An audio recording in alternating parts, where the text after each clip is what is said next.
I thought, my God, I'm not going anywhere or doing anything. I wonder if my mind could affect my body.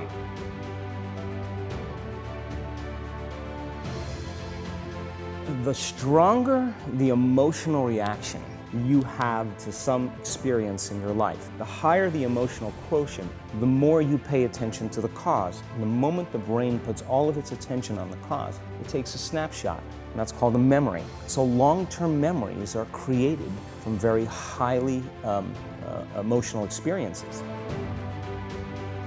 On your way to becoming successful, you have to understand that it's not always going to be about what you're doing and how you're doing it, but it's going to be what you're doing to other people, because they're going to be looking at you and watching you become successful, and they'll see you from the start and in the end. So you have to show them that it's not about what you're doing, but about how you're doing it, because it's all about the mindset and the way you carry yourself. You have to understand that you have to believe in yourself first of all. Nobody else is going to believe in you if you don't believe in yourself. So you have to understand that you have to believe in yourself. You have to know that you are capable of doing whatever you put your mind to, as long as you fully commit. That's what truly matters. As long as you make sure that you wake up every day and you go out there and get stuff done that you need to get done. Don't put it off. Don't make excuses. Make sure you go out there and get it done. And one of the other big things is just confidence. You have to know what you're doing and go out there and truly believe that you are going to do it. Don't let other people bring you down. Don't let them crush you. Make sure that you go out there and show them you know who you are, you know what you're about, and you know what you're doing,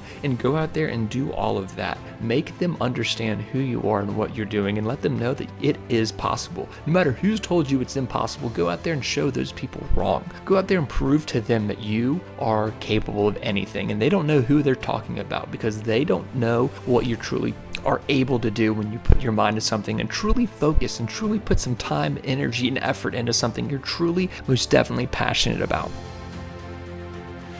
Your personality creates your personal reality.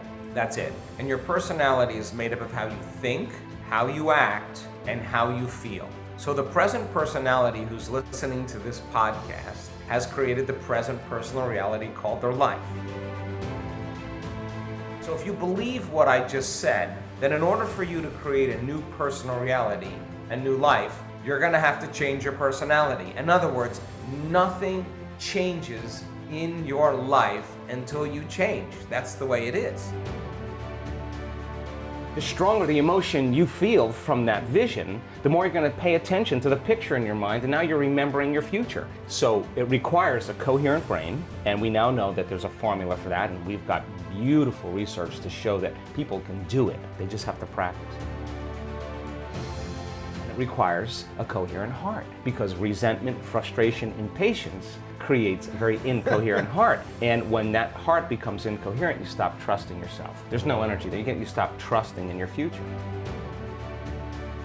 Don't know what to do when they have that thought. They have no formula that's scientific and practical, that if they can practice enough times, if nerve cells that fire together wire together, then nerve cells that no longer fire together no longer wire together.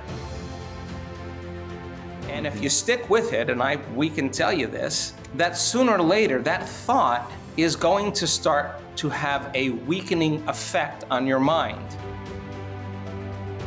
The knowledge that people learn is so essential for the application. So I don't use any traditional religious, cultural, spiritual words that are going to divide an audience. I use words that really unify a community. So knowledge is the first step. That's learning and making those connections.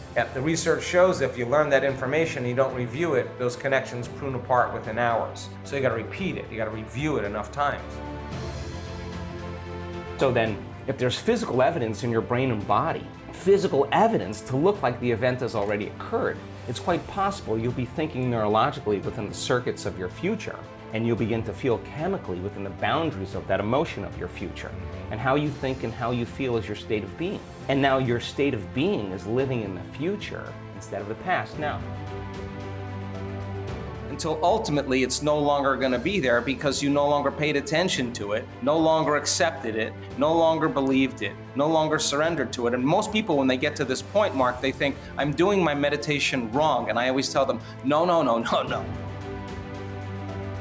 What happens then is that people think neurologically within the circuitry of that experience, and they feel chemically within the boundaries of those emotions. And so when you have an emotional reaction to someone or something, most people think that they can't control their emotional reaction. Well, it turns out if you allow that emotional reaction, it's called a refractory period, to last for hours or days, that's called a mood. If you want to see more videos like these, please consider subscribing for more.